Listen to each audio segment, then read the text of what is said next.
Losing my job happened fast. One Friday afternoon, my supervisor called me into his office, slid a folder across the desk, and told me the company was downsizing. That was it. 5 years gone in less than 3 minutes. By the second month of unemployment, I was desperate enough to apply for almost anything. Remote work, night shifts, warehouse positions, security jobs, doesn't matter. I applied to everything. That's when I got the email from a company called Meridian Consulting Group. The message looked professional. Corporate logo, formal language. Even the signature had a LinkedIn profile attached. The salary was way higher than anything I'd applied for. Almost suspiciously high. But desperation makes suspicious things look hopeful.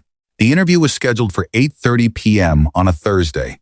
That should have been my first warning.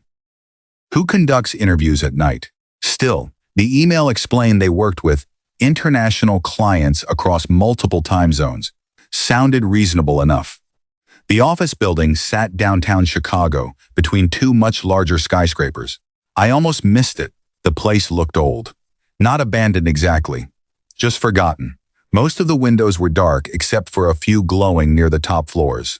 Rain poured across the streets while I stood outside checking the address for the third time. It matched. 14th floor. Meridian Consulting Group. I entered the lobby. No receptionist. No security desk. Nothing. Only a flickering overhead light and an elevator humming softly in the distance. The place smelled damp, like wet carpet and mold. I almost left right there. But my bank account had $14 in it. So I pressed the elevator button. The doors opened immediately. Too immediately. Like it had already been waiting for me. Inside, there was no music, no floor display. Only old yellow lighting and scratched metal walls. I pressed 14, the doors shut. Then the elevator started rising. Slowly, painfully slowly. Around the 7th floor, the lights flickered once. Then again. Then everything went black for 2 seconds. I felt my stomach tighten. The elevator jerked hard before the lights returned. I remember laughing nervously to myself, trying to calm down, trying to act like this was normal. Then I noticed something strange. The elevator had stopped moving, but the doors hadn't opened. I checked the panel, no numbers, no indicator lights, just darkness. Then I heard breathing, not mine, someone else's, soft, close, right behind me. I spun around so fast I slammed into the wall. Nobody there. The breathing stopped instantly. I stood frozen for maybe 10 seconds before the elevator suddenly jolted upward again. A second later, the doors opened. 14th floor. The hallway outside was completely silent. No office chatter, no ringing phones, nothing. Just rows of dim ceiling lights stretching down a narrow corridor. At the very end sat a single door with frosted glass. Meridian Consulting Group. I walked toward it slowly. My footsteps echoed louder than they should have. And the farther I walked, the colder the hallway became. By the time I reached the door, I could actually see my breath. I knocked once. No answer. Then the door slowly creaked open by itself. The office inside was massive, way bigger than it should have been. Cubicles stretched across the darkness, rows and rows of empty desks, old computer monitors, rotting paperwork, coffee mugs covered in dust. It looked like an office people had abandoned in the middle of a workday years ago. Yet somehow, the lights were still on. "Hello?" I called out. No response. Then a voice spoke somewhere deep inside the office. "You're early." The voice sounded wrong. Not distorted, not demonic, just emotionless, flat, like someone reading words they didn't understand. I followed the sound through the cubicles. Every desk looked identical. Every computer screen was black, except one. A monitor near the center of the room glowed softly. On the screen was my resume, every detail. My address, phone number, work history, even personal things I never included online. My parents' names, my old college address, a speeding ticket I got when I was 19. I stared at the screen in confusion. Then the monitor changed. A video started playing. It showed me entering the building 10 minutes earlier. Security footage. I leaned closer. The camera angle changed. Now it showed me inside the elevator. Except, the footage wasn't normal, because in the video, there was someone standing directly behind me the entire ride up. Tall, thin, wearing what looked like a black suit, its head tilted slightly sideways, watching me. I froze. The thing in the footage slowly raised one arm, then pointed directly toward the camera, toward me. The screen went black. Every monitor in the office suddenly turned on at once. Hundreds of screens glowing across the darkness, all showing the same thing. Me. Different camera angles. Different moments. Me sleeping in my apartment. Me buying groceries. Me sitting alone in my car. Footage from places I'd never seen cameras before. I backed away from the desk. That's when every screen changed again. Now they showed other people, men, women, all sitting in this exact office, each one staring nervously at the camera like they were recording interview videos. Then one by one, they disappeared. Not cut away, not edited. They literally vanished mid-frame, as if something dragged them backward into darkness. My chest tightened. I turned toward the exit and realized the office looked different now. The cubicles had shifted. The pathways no longer matched. The door I entered through was gone. Somewhere nearby, a phone started ringing. Then another. Then dozens. Office phones screaming across the darkness. The sound became deafening. And underneath the ringing, I heard people whispering.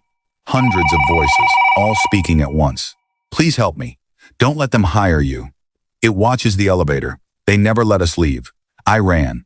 I didn't care where anymore. I just ran between cubicles while the phones rang louder and louder.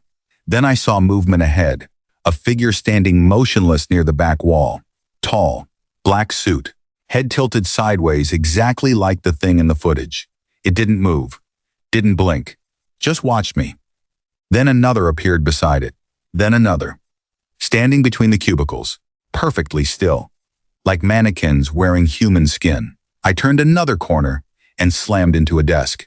A hand grabbed my shoulder. I screamed and spun around.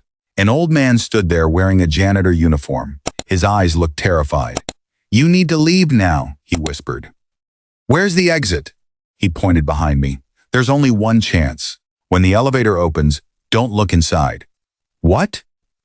"Don't look inside," he repeated shakily. "No matter what you hear." The office lights suddenly went out. Complete darkness swallowed everything. Then footsteps began moving through the cubicles. Slow, heavy, not human. The janitor shoved me forward. "Run." I sprinted blindly through the dark until I saw elevator doors glowing faintly ahead. The button was already lit, waiting. The whispers behind me became screaming. The footsteps sped up, closer, closer. The elevator dinged. Doors opening. I remembered what the janitor said. Don't look inside. So I kept my eyes shut and stumbled forward into the elevator. The smell hit me instantly. Rotting meat, wet decay, like something dead had been trapped there for years. Then I heard breathing again, right beside my ear, slow, deep. I kept my eyes shut. The elevator doors closed. The thing breathed louder. I could hear liquid dripping onto the floor. Then a voice whispered beside me.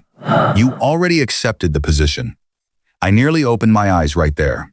But somehow I resisted. The elevator suddenly dropped. Fast, like the cables snapped. I screamed while the thing beside me laughed softly. Then ding, silence. The doors opened. Cold rain hit my face. I opened my eyes. I was standing in the lobby, alone. The elevator behind me was empty. I ran out into the street and never looked back. The next morning, I tried searching Meridian Consulting Group online. Nothing existed. No website. No business registration. Nothing. But that's not the worst part. 3 nights later, I got another email from them. Subject line, "Congratulations. Final interview pending." Attached underneath was a video of me sleeping in my apartment the night before, recorded from inside my bedroom.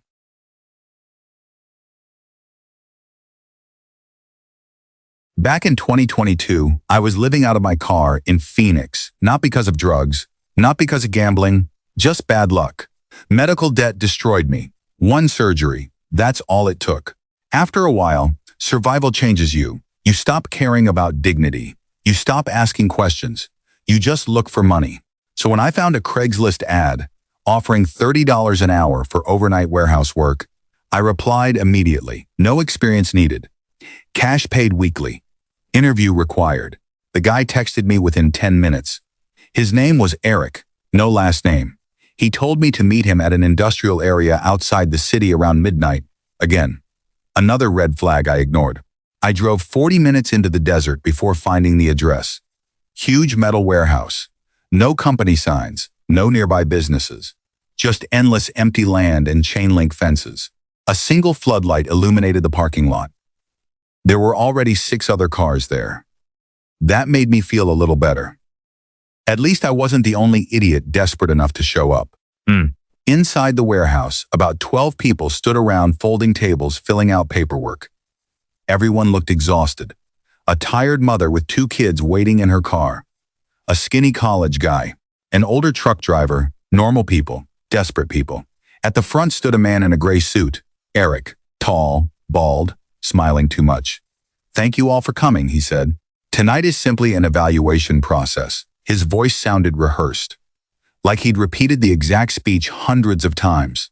He explained the job involved inventory transportation, simple physical labor, good pay. But first we had to complete team exercises. One girl immediately asked why interviews were happening at midnight. Eric smiled wider. "Our clients operate internationally." Same excuse. Same exact wording. I should have left right then. Instead, I signed the paperwork. Eric divided us into groups of 4 and led us deeper into the warehouse. The place was enormous. Rows of shipping containers stretched through the darkness. Most had weird symbols spray-painted on them. Not company logos. Symbols. Almost like warnings.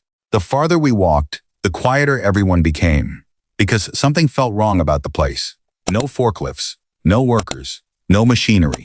Just silence. Eventually, Eric stopped beside a rusted red container. "First exercise," he announced. "Remain inside for 10 minutes. The college guy laughed nervously. "You serious?" Eric nodded calmly. "We monitor stress tolerance. None of us wanted to do it, but nobody wanted to look weak either. So 4 of us climbed inside, me, the college kid, a middle-aged woman, and an older man named Curtis. The doors slammed shut behind us. Instant darkness.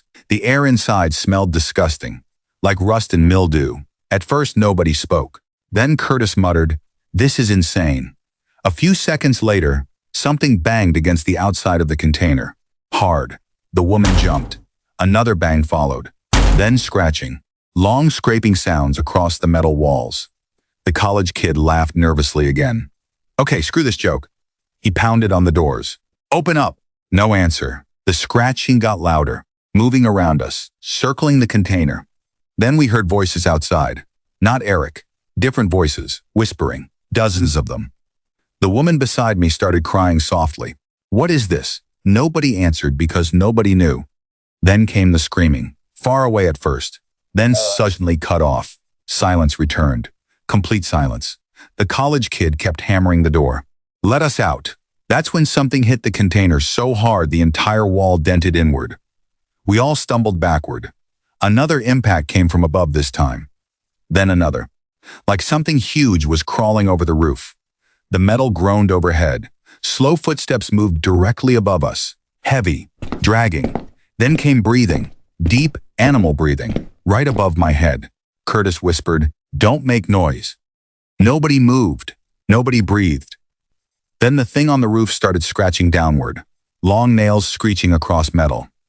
The sound stopped directly at the door. Silence. Then, a soft knock. 3 taps. The college guy whispered, "What the hell?" A voice answered from outside. "Interview complete." It sounded exactly like the college guy's voice. Perfectly identical. The real college kid went pale. The voice outside laughed quietly. Then something wet slid beneath the door. Black liquid, thick like oil. The woman screamed. That's when the container doors burst open. We stumbled out, gasping. Eric stood outside smiling calmly. "Excellent stress responses," he said. Behind him, the warehouse looked different somehow. Darker, bigger.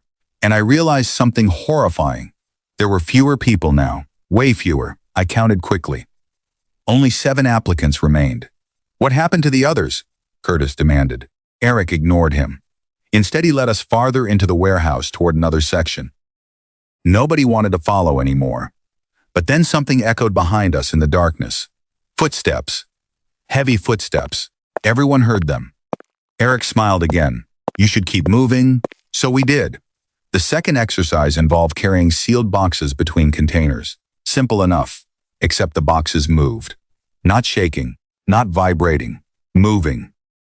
Like something alive inside kept shifting around. Nobody mentioned it. Fear had made us quiet.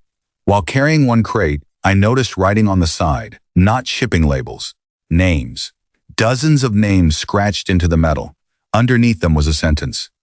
They are never hired. I dropped the box instantly. Something inside slammed violently against the lid. The sound it made was human. I backed away in panic. Then I heard screaming nearby. Curtis. We all turned. He stood frozen near container 42, staring upward. Blood drained from his face. What is that? He whispered. At first I saw nothing. Then the darkness above shifted. A person hung upside down from the ceiling beams 30 feet overhead. Except, its arms were too long. Its body twisted wrong, and its head rotated slowly toward us with a wet cracking sound. Curtis screamed. The thing dropped, fast, too fast. It landed directly on him. The warehouse lights exploded. Everyone ran. Pure chaos. I heard Eric was shouting calmly behind us. Please remain professional during evaluation. Something chased us through the containers. I never saw it clearly. Only pieces. Long arms. White eyes. A mouth opening too wide. The woman from earlier disappeared first. 1 second she was beside me. Next second she got dragged screaming between two containers. Silence followed instantly. I kept running until I found a side exit door. Locked. Of course it was locked. The college kid slammed into it beside me. We're dead, he gasped. Then we heard Eric's voice approaching slowly through the dark. You both scored exceptionally high. The footsteps stopped nearby. We would like to extend employment offers. The college guy started sobbing. That's when emergency sirens suddenly echoed outside. Police sirens. Lots of them. Eric's expression changed for the first time. Annoyance. The warehouse lights flickered red. Somewhere deep inside the building, things started screaming. Not humans. Other things. Many of them. Eric looked at us coldly. You ruined the process. Then all the lights shut off. I heard movement everywhere. The college kid grabbed my arm and we smashed through a side window together. Glass tore my shoulder open, but I didn't care. We sprinted across the desert while sirens grew louder behind us. I never looked back. The police later told us they'd received anonymous calls about missing persons connected to the warehouse.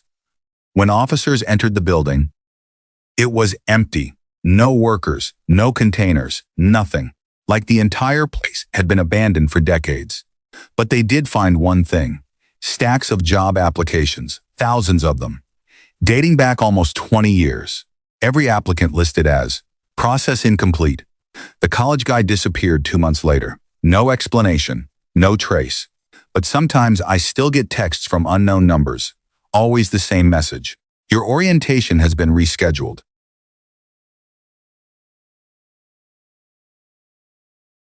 Everyone thinks remote job interviews are safer. That's what I thought too. No creepy buildings. No isolated warehouses. Just a laptop and Wi-Fi. Easy. Back in October, I applied for a content moderation job online. Night shift. Good pay. Work from home. The company called itself ArcLight Media Solutions. Again, professional-looking website. Employee testimonials. Corporate branding. Everything looked legitimate. The interview process happened entirely through email. They responded quickly. Too quickly. Within 20 minutes, they scheduled a Zoom interview for 1 a.m. The recruiter apologized for the late hour, saying they operated overseas. At this point, I should recognize the pattern, but I didn't. The night of the interview, I cleaned my apartment and dressed professionally from the waist up like everyone does on Zoom calls. At exactly 1 a.m., I clicked the meeting link. The call connected instantly. No waiting room, no loading screen, just immediate connection. A man appeared on camera sitting in a dark office. Only half his face was visible. Good evening, Natalie, he said. His voice lagged slightly, not internet lag. More like his mouth moved half a second after the words came out. We appreciate your interest. I smiled awkwardly. Thanks for the opportunity. There were 6 other black boxes in the meeting, No cameras on, just names. Daniel, Chris, Megan, Olivia, Ryan, Ethan. Other applicants, I assumed. The interviewer introduced himself as Mr. Vale. He explained the position involved, reviewing disturbing online content. Again, normal enough. Then he said something strange. To continue, all participants must keep cameras enabled for the entire session. Everyone agreed. Mr. Vale smiled slightly. Excellent. The interview began normally. Questions about work history, stress management, availability. But something kept bothering me. The other applicants never spoke naturally. Whenever Mr. Vale asked them questions, there was always a strange delay before answering, like they were waiting for instructions. Then I noticed Daniel's camera flicker for a split second. Behind him wasn't a room. It looked like concrete walls, almost like a basement. Daniel kept staring directly forward without blinking. Then his microphone activated accidentally. I heard whispering. Someone whispering near him. Don't say anything. Daniel muted himself immediately. A cold feeling spread through my stomach. Mr. Vale continued smiling like nothing happened. About 20 minutes into the interview, my laptop screen froze briefly. When it returned, one of the participant boxes was gone. Olivia, disconnected. Technical difficulties, Mr. Vale explained calmly. But his smile widened slightly. The interview became weirder after that. Mr. Vale started asking personal questions, not normal interview questions. What doors are currently locked inside your apartment? How many windows face the street? Do you live alone? I laughed nervously. Why does that matter for content moderation, Mr. Vale tilted his head slowly. We value employee security. Then all 6 participant cameras suddenly turned on at once. Every single person looked terrified, not nervous, terrified. Megan appeared to be crying silently. Ryan kept glancing off-screen like someone stood beside him. Daniel's lip was bleeding. Nobody spoke. Mr. Vale stared directly into the camera. Please proceed to phase 2. Every participant except me immediately opened a file sent in the Zoom chat. I hesitated. The file name was applicant.review.exe. No way. Absolutely not. I'm not downloading that, I said. For the first time, Mr. Vale stopped smiling. You already agreed to the terms. I'm leaving. I moved my cursor toward the Leave Meeting button. It disappeared. My chest tightened. The Zoom window suddenly expanded full screen by itself. My webcam light began blinking rapidly. Then my own camera activated. Except, I wasn't looking at myself. The camera showed me from behind. Like another webcam sat somewhere inside my apartment. I spun around instantly. Nothing there. When I looked back at the laptop, the participants were staring directly at me now. Not at their screens. At me. Like they could see into my room. Megan started whispering desperately. Don't let him see the hallway. Mr. Vale muted her immediately. Then Daniel spoke suddenly. They watched through reflections. His camera shut off instantly. A loud banging erupted somewhere inside my apartment. 3 knocks. From my bedroom door. I lived alone. I froze. Mr. Vale smiled again. Final evaluation stage. The knocking came again. Slower this time. 3 deliberate knocks. My bedroom door was open behind me. Dark hallway beyond it. I grabbed my phone and dialed 911. No signal. Impossible.